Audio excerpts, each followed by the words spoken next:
Lagi sholat Jumat di depan barisan paling depan, terus ada ledakan gitu. Tiba-tiba ledakan pas mau komat, begitu meledak langsung kabur gitu. Saya masuk ke dalam, selang beberapa detik kemudian ada ledakan kedua.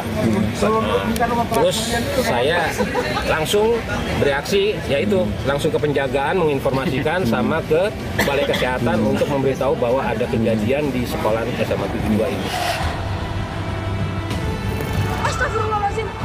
Dari grup orang tua suruh ke 72 lihat periksa anak-anaknya.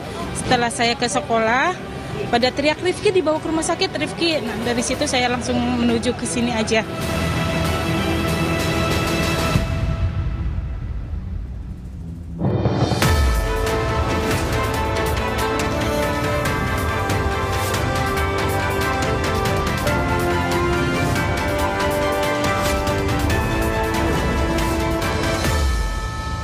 Itu kenapa itu?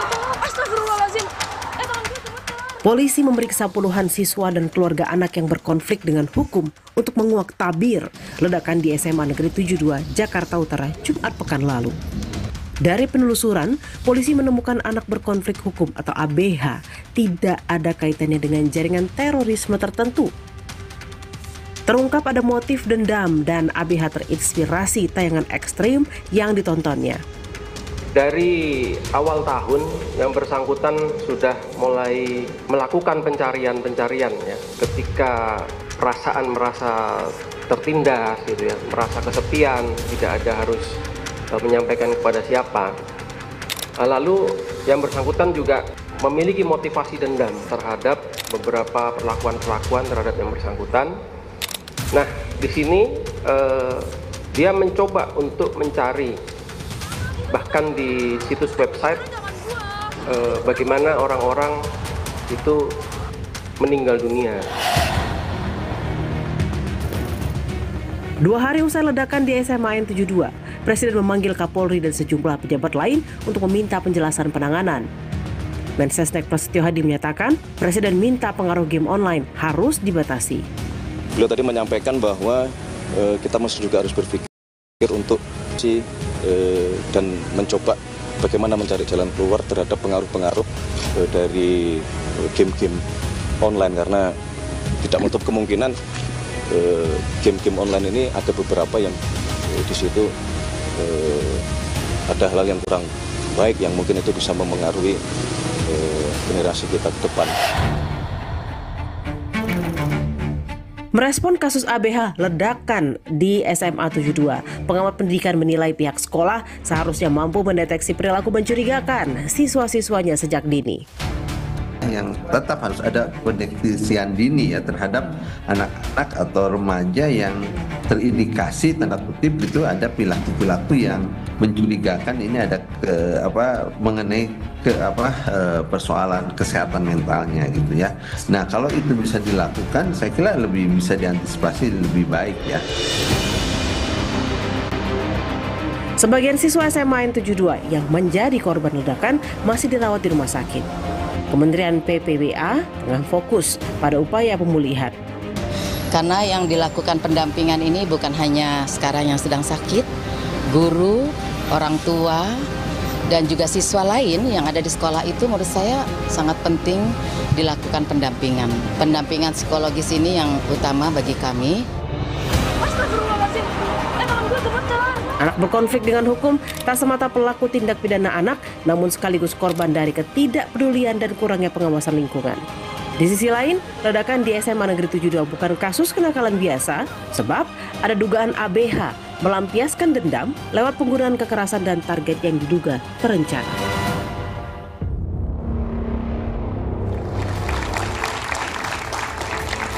Halo, selamat malam saudara.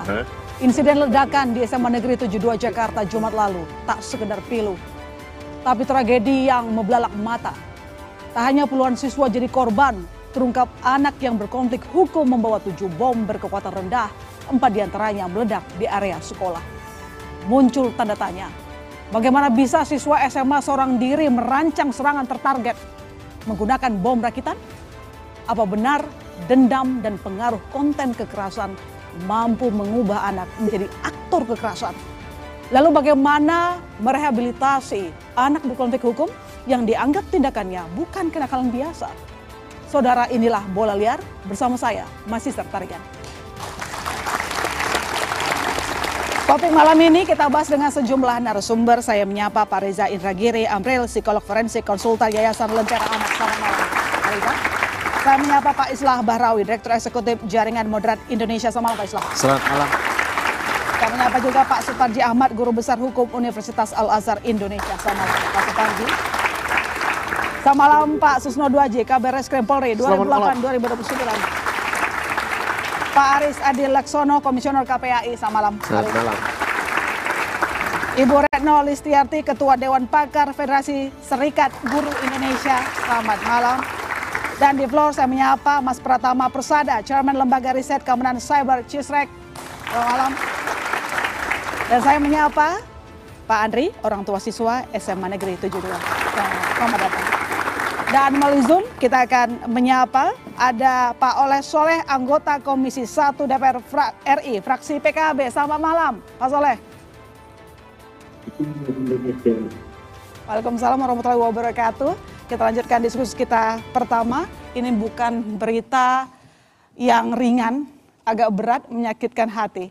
Pak Reza, langsung saya tanya, bagaimana dan mengapa seorang siswa bisa bergerak sendiri melakukan penyerangan tertarget? Saya justru bertanya-tanya kenapa kita harus persoalkan adalah seorang anak yang bisa melakukan aksi sendirian. Saya teringat sekian puluh tahun silam ketika seorang Amrozi ditertawai sekian banyak orang, dikatakan tidak mungkinlah seorang Amrozi bisa melakukan tindakan yang sedemikian ekstrim. Akhirnya dia sendiri yang sambil menyeringai mengatakan, ini kami lakukan sendiri. Kami tidak didukung siapa-siapa, kami lakukan sendiri. Jangan salah kaprah, saya tidak sedang memberikan pembenaran terhadap aksi terorisme. Ya. Tapi tampaknya kita juga tidak bisa terlalu naif dengan mengatakan anak-anak niscaya tidak cukup punya kecerdasan untuk melakukan kekerasan yang sedemikian ekstrim, yang sedemikian terencana. Bukankah kita tahu bahwa tidak sedikit anak-anak kita yang dalam usia sangat belia sudah mampu untuk melakukan peretasan misalnya. Cyber terrorism kalau kita gunakan istilah yang ekstrim. Itu menunjukkan bahwa sekali lagi potensi kecerdasan anak untuk kemudian menjelma ke dalam perilaku kekerasan, bagi saya terus terang, jangan salah kaprah, bukan suatu hal yang mengejutkan. Bukankah ini cukup kompleks sebenarnya Pak Reza? Kalau kita bicara tentang aksi kejahatan berencana, coba kita lihat 4 unsur yang harus ada di dalam kepala. Oke. Perkiraan saya anak-anak usia SMA pun sudah bisa melakukan kalkulasi terhadap 4 unsur ini. Pertama, keberadaan target. Bahwa saya harus mengincar orang tertentukah, bangunan tertentukah, dan tidak boleh ini meleset target. Yang kedua, insentif. Saya akan mendapatkan manfaat apa ya? Kepuasankah atau manfaat yang berupa materi kah dan seterusnya. Yang ketiga, sumber daya. Saya harus pakai apa? Pakai bom kah? Pakai senjata api kah? Waktunya kapan? Di tempat seperti apa? Siapa yang bisa saya galang? Sumber daya. Dan yang keempat, resiko. Saya harus bikin alibi, saya harus merusak CCTV, saya harus mempengaruhi saksi, saya harus melarikan diri di TKP dan seterusnya dan seterusnya. Target, insentif, sumber daya, resiko. Perkiraan saya, anak SMA pun sesungguhnya sudah bisa melakukan kalkulasi terhadap 4 hal ini. Sekali lagi, saya tidak sedang melakukan pembenaran, tidak melakukan penyemangat terhadap siapapun untuk melakukan tindakan keji sedemikian rupa, tapi saya hanya ingin katakan kita tidak bisa terlalu naif dengan mengatakan anak-anak terlebih usia SMA tampaknya tidak cukup punya kecerdasan untuk melakukan peristiwa yang sedemikian berencana. Oke, Pak Islah, kalaupun memang apa yang dilakukan ini tidak terkait dengan jaringan teror tertentu, apakah Anda melihat ini merupakan bentuk radikalisme? Sangat terkait dengan radikalisme itu, dan kita mungkin agak terkejut dengan kejadian seperti ini karena ini memang pertama kali terjadi di Indonesia. Ya. Tidak berbasis jaringan dan bukan tipologi dari terorisme konvensional. Tapi sebenarnya kejadian seperti ini bukan barang baru gitu ya. Tahun 99 di Amerika sudah terjadi penembakan oleh 2 orang anak di sebuah sekolah SMA. Namanya Columbine. Columbine ini yang kemudian menjadi trigger dari aksi-aksi serupa di seluruh dunia. Terutama ketika terjadi di SMA 72 itu, saya langsung melihat database dari kejadian-kejadian serupa di dalam satu sekolah SMA dan ternyata saya menemukan di tanggal yang sama dan di jam yang sama. Itu terjadi di Finlandia. Di sebuah sekolah SMA namanya Jokela. Jokela ini adalah pelakunya namanya Auvinen. Auvinen ini ternyata terinspirasi oleh kejadian di Columbine. Proses imitasi. Ya, artinya dia terinspirasi oleh para pelaku-pelaku sejenis sebelumnya. Dan kemudian mengilhami Matisari namanya di sebuah sekolah juga di Finlandia. Dan kemudian mengilhami lagi kejadian seterusnya di Turki dan juga di Rumania dan juga di beberapa sekolah SMA. Artinya ini ada gerakan yang terpola. Bagaimana seseorang itu kemudian terinspirasi oleh idolatri mereka untuk melakukan aksi kekerasan. Dan yang paling mencengangkan bagi kita itu ada satu kejadian namanya Kolmonen. Itu melakukan aksi serupa di sebuah sekolah di Finlandia juga tahun lalu.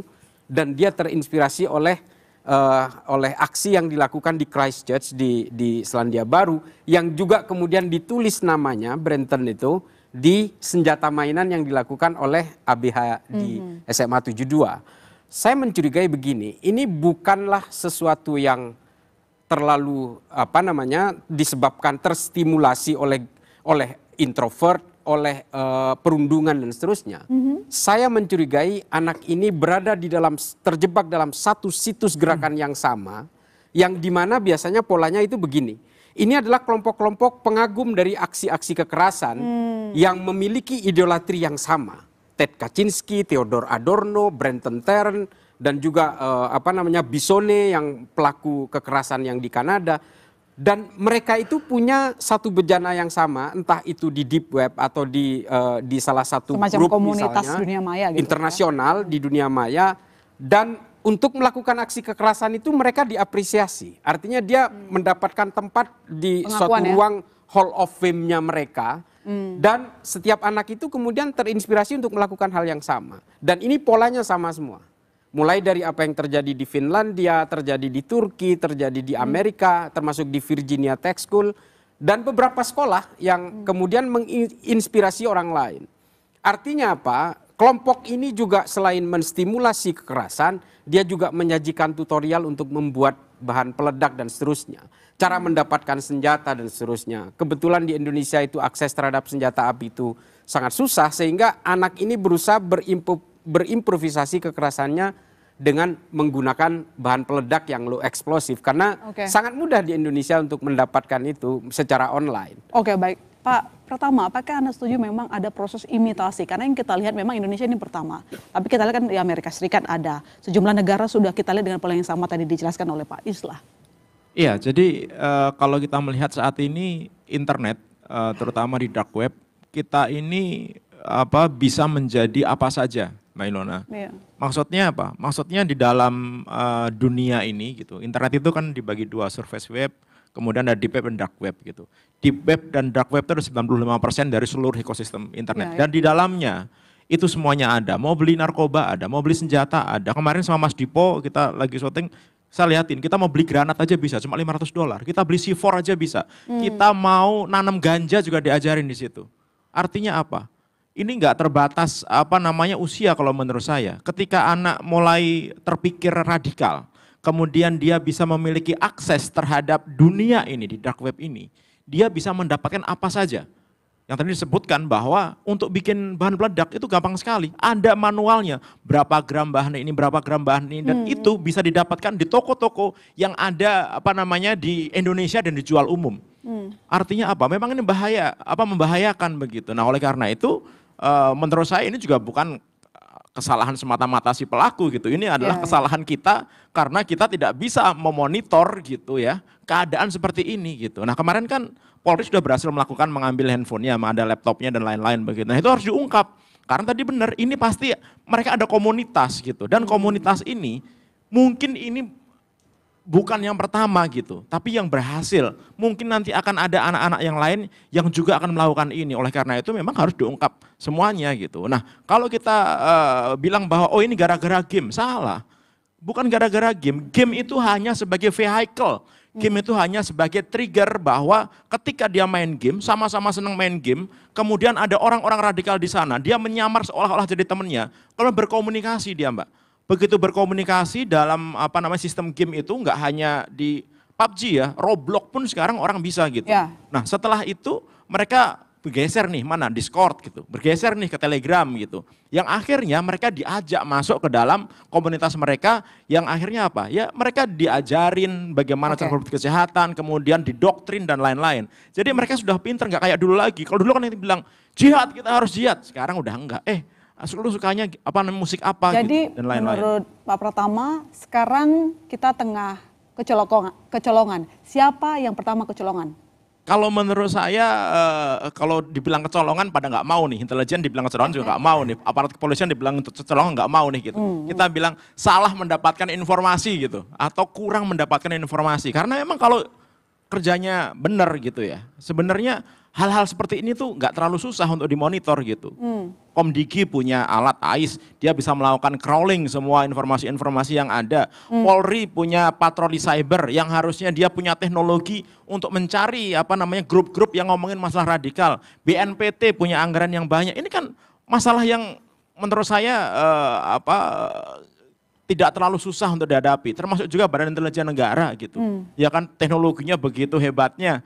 Nah ini kan kemana ini, semuanya kemana gitu, kok tiba-tiba semua instrumen gitu. Tampaknya ya, karena tidak... anak ini ya, mohon maaf nih ada bapaknya gitu, ini nggak mendadak minggu kemarin melakukan aksinya, ini udah tahapannya udah lama ini pasti nih gitu, tahapannya udah lama, mereka berkomunikasi lama, bikin bom itu butuh waktu juga gitu, ya kan, oleh karena itu sebenarnya mereka berkomunikasinya itu lama. Ya. Harusnya kalau kita bisa melakukan cegah dini, deteksi dini, harusnya ini nggak akan terjadi. Oke, gitu. Pak Riz, jadi temuan KPAI sekarang ini apa? Benarkah memang KPAI pun kecolongan? Anda merupakan sekolahnya kecolongan mungkin yang Anda temukan? Iya, kalau disebut KPAI kecolongan ya sekolahnya. Tentu kami pada tusi pengawasan ya dalam bukti pengawasannya terhadap sekolah-sekolah selama ini gimana? Pengawasan ya bisa dikatakan demikian begitu, karena sebenarnya apa yang terjadi itu kan bisa diawali dari melihat perubahan perilaku anak itu sendiri. Perubahan perilaku anak yang kemudian yang paling bisa mendeteksi tentu orang-orang terdekatnya. Yeah. Misalkan dari keluarganya sendiri, misalkan ayahnya, kemudian juga dari pihak sekolah itu sendiri. Nah, dalam konteks ini tentu bisa dikatakan semacam tidak berjalannya sistem. Early warning sistemnya tidak jalan begitu, deteksi dini tidak jalan. Anak tentu dalam kurun waktu yang lama kan tadi misalkan kalau betul-betul dia masuk dalam lingkup ekstremisme tadi tentu itu prosesnya panjang lama gitu. Dan proses panjang ini tentu berdampak terhadap pasti ada perubahan-perubahan perilaku di anak itu. Nah perubahan-perubahan perilaku ini yang kemudian karena lengah ya kan, atau bahasa banyak dari kecolongan tadi begitu, tidak terdeteksi dengan baik sehingga tidak bisa kemudian dilakukan intervensi yang bertahap. Akumulasinya akhirnya ya sudah dalam tindakan yang kita tidak menduga begitu kan. Kita juga bertanya-tanya sebenarnya karena apa dan seterusnya. Dan sampai sekarang masih terbuka untuk kita diskusikan terus-menerus faktor utamanya karena apa. Pak Susno, jadi benarkah memang kita kecolongan karena untuk membuat bom butuh persiapan? Menurut Mas Persada sih tadi. Baik, pertama kita duka cita ya, prihatin terhadap korban yang demikian banyak, luka berat, luka ringan, dan luka sedang ya. Ini kejadian yang memprihatinkan kita, terjadinya di Indonesia dari sekian ratus negara. Terjadi di sekolah-sekolah lain di luar negeri yang beliau sebutkan tadi, tapi tidak ada yang bom. Apalagi satu bom pun tidak ada, mereka senjata api. Bom pun yang di Indonesia ini 7. Bayangkan 7 bom terjadi di Indonesia yang meledak berapa? 3 apa 4 ya? 4. Kemudian dengan korban di luar berapa? Di kita korbannya 90 sekian. Tapi alhamdulillah tidak ada meninggal. Kita itu selalu bersyukur. Ini kejadian terhebat di dunia ini, di Indonesia ini. Anak sekolah membuat 7 bom, diledakkan di sekolah, membawa senjata api dengan korban terbanyak. Nah, timbul pertanyaan, apakah kita kecolongan? Kalau kita kecolongan itu kita yang mana ini? Semua. Tadi disebutkan kita punya aparat negara yang punya telinga tajam, anggarannya cukup besar. Kemudiannya fungsinya untuk itu dan alatnya sangat modern. Tapi apakah alat-alat itu dan anggaran yang banyak itu ditujukan tidak untuk monitor hal seperti ini? Dimonitorkan mungkin untuk teroris, untuk keamanan negara, untuk narkoba dan lain-lain. Tapi kita lupa memonitor tunas-tunas bangsa seperti ini. Nah, ini menyadarkan kita. Jadi kita bersedih terhadap peristiwa ini, tapi sekaligus juga ini menyentakkan kita. Termasuk segala macam komisi, segala macam apa, termasuk sekolah. Bayangkan hari itu adalah hari libur untuk anak kelas 3. Karena mereka habis ujiannya. Kelas 2 saja, kenapa dia masuk? Kenapa tidak terdeteksi dia membawa senjata walaupun itu mainan? Kenapa tidak terdeteksi oleh keamanan situ? Ngapain kamu masuk? Ngapain kamu menyebarkan bom? Karena tidak satu tempat bom itu disebarkannya. Nah, ini catatan untuk sekolah. Sekali lagi, ini Polri harus ungkap ini. Tidak ini berdiri sendiri. Karena alat peledak itu tidak dijual bebas dan tidak dijual seperti kacang goreng. Di mana dia membeli alat peledak, di mana dia membeli detonator, di mana dia membeli remote, dan di mana dia membeli sumbu. Dan tidak sepintar-pintarnya anak, tidak sekaligus dia membuat berteori autodidak, bisa membuat bom sekaligus 7 tidak meledak di tempat. Apakah ini sudah pernah dipraktekkan meledakkan itu kalau yang jadi di mana? Ini harus dilacak juga oleh Polri. Dan saya yakin teman-teman Polri sudah melacak itu. Kemudian di mana membelinya? Kalau misalnya tutorial itu dilakukan secara fisik, siapa yang memberikan tutorial pembuatan ini? Kalau seandainya tutorial itu dilakukan lewat online, setelah dia sehat nanti, dibelikan semacam tepung atau apa, coba kamu buat. Harus dipraktekkan itu. Karena untuk membuktikan apa betul dia sendiri atau ada orang lain yang terlibat. Saya kira itu. Peristiwa ini meninggalkan luka untuk kita termasuk keluarga korban. Kita akan dengarkan nanti pernyataan dari orang tua korban. Jangan kemana-mana saudara. Bola Liar segera kembali.